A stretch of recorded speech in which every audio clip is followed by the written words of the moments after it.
Salam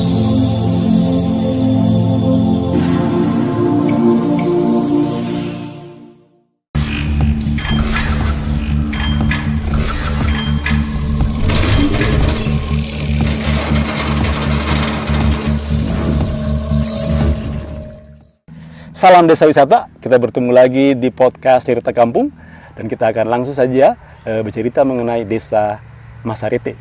Beli? Masarete? Ya gimana? Sudah nggak sabar nih. Udah mau meledak nih. Waktu datang pertama kali di Masarete, bagaimana menurut Bli? Oke, jadi kan begitu saya mendekati Masarete, saya kurang yakin bahwa ada kehidupan di sana. Oh ya? Itu pertama. Jadi itu kan sudah mengundang kegelisahan. Yang pada akhirnya kan itu menjadi surprise gitu ya. Jadi karena saya selalu memposisikan diri saya sebagai travelers, sebagai orang yang tidak tinggal di sana. Loh, ini kita ke desa ya, tapi kok nggak ada desa kelihatan dari pinggir pantainya ya. Berbeda ada ditutupi ya, sesuatu kayak ditutupi. Jadi kalau kayak kayak pemukiman itu kayaknya di depannya itu disengaja dipasangin pagar kayak gitu. Jadi awalnya kan saya tidak melihat desanya. Dan kemudian kita turun, baru kita mulai, oh cuman satu gang saja.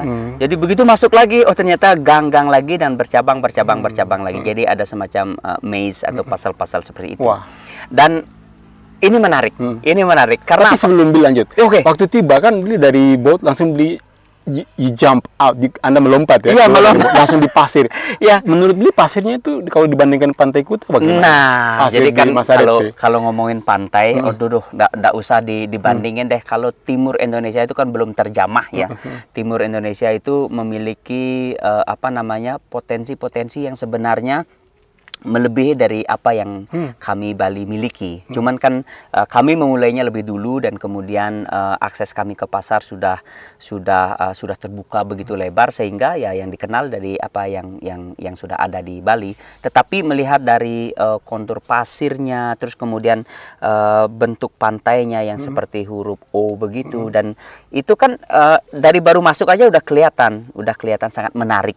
Tapi yang pertama muncul, desanya mana ya, kayak gitu ya. Dan apalagi kita sudah menyentuh pasirnya yang lembut dan kemudian ombaknya yang tenang nih ya. Mungkin nanti Bli bisa bercerita kenapa begitu tenang.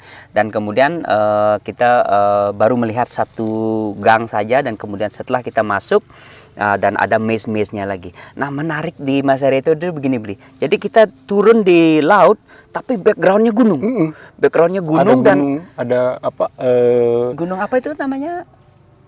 Batabual sepertinya. Gunung Batabual itu belakangnya Gunung Batabual, dan sepertinya menurut cerita teman-teman ada semacam area preservasi yang dari situ. Betul. Saya lupa namanya, tapi itu cukup kontras ya. Karena ada rainforest. Terus tiba-tiba ada pantai yang landai yang bagus sekali. Betul. Jadi ini kan dari keragaman landscape itu kan sangat drastis sekali. Jadi dari 0 MDPL, terus kemudian ada pemukiman, terus kemudian ada farming area gitu ya, plantation area, terus naik ada hutan, rainforest, gunung. Wah, itu biasa sekali. Itu Iya. Di sana bisa kita lihat luar Jadi biasa. kalau teman-teman bisa memperhatikan landscape gunungnya itu berundak, itu luar biasa banget. Luar biasa banget, sangat menggoda mata kita dan sangat pokoknya keren luar biasa. Keren itu bisa kalau di kemarin kita ngomong Sanleko amazing, kemudian Masarete, kemudian kaki air kita bilang extraordinary. Mungkin kalau Masarete cutting edge, magnificent gitu ya, magnificent. Luar biasa. Marvelous. Magnificent ya betul. Karena saya melihat di antara ketiga ini peran budaya atau culture atau heritage ini kan boostingnya yang paling kuat. Jadi ada banyak sekali situs-situs atau kaitan-kaitan sejarah di masa lampau terkait dengan imperialisme.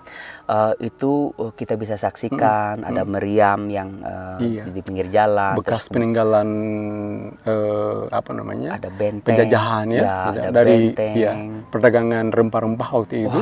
Itu yang ada di Desa Kayeli itu ada satu benteng peninggalan VOC perdagangan VOC itu ya. Lalu itu bagi saya itu kalau di renovasi benteng-benteng itu dengan baik ya. Iya. Ada site-site apa namanya, kerkhof, kuburan-kuburan orang Belanda waktu itu yang tinggal di situ. Kalau itu dipetakan ulang, di recite ulang, lalu direnovasi, itu bisa jadi luar biasa karena ceritanya ini sama sekali belum terlalu terkenal. Betul, ya. betul. Dan kalau itu diangkat ulang, buat luar biasa sekali. Betul, Bli. Masarete itu dengan Kayeli itu luar biasa sekali. Betul, ya. betul. Ya. Masarete sebagai entry point menuju ke Kayeli ini kan sangat menjanjikan sekali, di mana salah satu program pengembangan Kemas di Masarete ini nanti juga akan memberi kontribusi kepada desa-desa sekitar, termasuk ke bagian gunung ya, Bli ya, karena di situ kan adventure-nya ya, jadi adventure-nya, jadi ada rainforest, saya dengar ada waterfall juga ya. Waterfall, dan ada juga local wisdom, kearifan lokal, karena di sana ada orang, menurut cerita masyarakat ada orang asli di sana, itu yang punya gaya hidup, style itu based on rainforest begitu, ya. Berbasis karena mereka berakar di hutan begitu ya. Jadi itu nanti akan kita gali lagi supaya bisa muncul di sana begitu. Saya juga tertarik untuk melihat, menyaksikan dan bisa berinteraksi untuk native people yang ada di sana. Tentunya itu pasti akan ada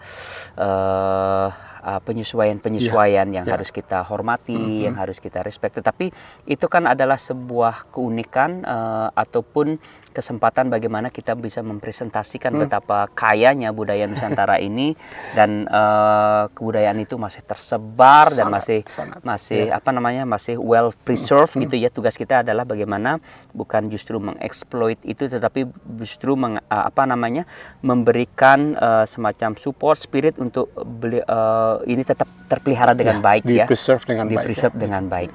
Ya, itu luar biasa. Dan juga ada pulau di sana, ini. Pulau itu menurut mereka itu namanya Pulau Nirwana. Pulau Nirwana. Tapi karena ada orang tinggal di sana namanya Ronja, sehingga mereka juga menamakan pulau itu Pulau Ronja ya. Tapi dari dulu katanya itu Pulau Nirwana. Dan memang lumayan baik, Bli. Letaknya itu di dalam teluk ya. Dan ada satu yang bagi saya juga pernah ke Banda juga, saya pernah mendengar namanya Sonegat atau Sonegat. Itu yang membuat ombak tidak begitu ini. Jadi di situ baik musim ombak dan musim tidak ombak tetap dia tenang seperti itu. Dan ada kemungkinan untuk dikembangkan menjadi aktivitas air di pulau. Jadi bisa bikin banyak aktivitas karena di sana juga ada terumbu karang yang masih kalau kita kembali untuk restorasi itu bisa. Dan ada kemungkinan untuk direstorasi karena ada banyak teknik untuk restorasi karang yang memang sudah agak rusak di sana. Dan itu luar biasa kalau Jadi saya menyimpulkan seperti ini, Bli. Jadi Sankairete journey ini luar biasa banget, dari amazing, terus kemudian extraordinary, magnificent, dan kemudian cutting edge itu ada di mana-mana sebenarnya, nggak cuma di Sankairete. Tapi kumpulan-kumpulan cerita ini seolah-olah di well close begitu ya, ditutup dengan sangat sempurna saat kita berada di Pulau Nirwana ini. Jadi perjalanan kita yang boleh dibilang melelahkan, menikmati semua itu dengan intensitas untuk menikmati kekayaan ini yang cukup tinggi, itu kita mendapat well rewarded gitu ya. Di saat kita bagaimana kita memberikan kemanjaan kepada diri kita, menikmati laut untuk berasa relax dan ada di sana, dan lay down, recline, betul-betul and glass of coconut with brown sugar. Itu amazing banget. Jadi itu itu betul-betul paripurna. Jadi sebuah akhir dari sebuah perjalanan yang sangat sempurna. Ketika di awal dengan energi besar kita kalau boleh dibilang kan itu intensitasnya tinggi, banyak kegiatan-kegiatan yang menguras energi, yang yang ada adrenalinnya juga. Pasti. Dan kemudian ada pergeseran, mulai turun, mulai relax, dan kemudian betul-betul relax. Jadi kita betul-betul relax, menikmati pantai, bisa snorkeling, melihati ikan, dan itu kristal clear, dan clear. Ketika di pulau waktu mungkin dinner kalau sudah memang bisa ada lagu-lagu. Waduh, itu ukulele, amazing ada orang, wah luar biasa sekali. Itu jadi saya lihat betapa beruntungnya ya, mungkin nanti teman-teman di Masarete yang kita bisa didik, kita bisa bina, berkenan atau bersedia untuk terlibat di dalam upaya pengembangan desa mereka. Jadi begitu jam segini adalah waktu yang sangat indah berada di pulau, sekarang menikmati waktu seharian, rileks, betul-betul memanjakan dirinya, tubuhnya, pikirannya tenang, tidak terkoneksi dengan apapun yang menjadi kekhawatiran mereka. Dan kemudian begitu sore masyarakat sudah mempersiapkan berbagai aneka rupa hidangan, cemilan, hasil tangkapan mereka, dan kemudian wah itu betul-betul sangat sempurna. Jadi wah ini akan menjadi travel pattern yang akan sangat luar biasa di Pulau Buru ini. Dan harapan saya pribadi tentu saja ini akan menjadi sebuah benchmark atau portofolio bahwa pengembangan kepariwisataan itu tidak harus dimulai dari amenitas ataupun kegiatan fisik dulu, tetapi justru bisa dibangun melalui pengembangan masyarakatnya, pembangunan kapasitas mereka, mengajak dan mengundang mereka untuk menyadari betapa untuk mengenal diri mereka, mengenal lingkungan mereka, supaya mereka bisa sadar juga ada sense of belonging. Dan kemudian once they know they have their sense of belonging, they have the ability to scale up gitu loh. Jadi mereka bisa memperkaya kembali apa yang ada. Kalau ada yang rusak mereka bisa restorasi. Kalau yang sudah bagus dipertahankan, di-preserve dengan baik, sehingga apa yang menjadi potensi mereka itu akan ada untuk waktu yang cukup lama. Sehingga kepariwisataan yang dikembangkan ini kan kepariwisataan yang ramah terhadap lingkungan, dan terhadap budaya, terhadap keberlangsungan ekonominya mereka, karena mereka sendiri yang bangun, mereka sendiri yang sadar terhadap apa yang mereka miliki, dan keinginan mereka untuk mempertahankan itu atas prakarsa mereka sendiri, bukan tekanan dari pihak manapun. Dan investornya siapa? Mereka sendiri. Jadi mereka adalah investor. Mereka menginvestasi semuanya untuk mereka sendiri. Betul. Jadi sehingga sustainable. Betul. Tentu saja kita bukan berarti menampilkan peran investor di beberapa poin. Pastinya nanti mereka bisa bekerja sama. Kolaborasi itu pasti ada. Peran masyarakatnya di sini lebih akan lebih dominan. Take the ownership. Betul. Sehingga harapan saya, mimpi saya itu adalah bagaimana Sanleco, Kakek Air, Masarete ini yang masing-masing memiliki potensi, masing-masing memiliki keunikan, masing-masing juga memiliki kekurangan. Tetapi dan saling menutupi. Nah, itu. Oke. Podcast Cerita Kampung. Oke, Bli? Mantap. Siap.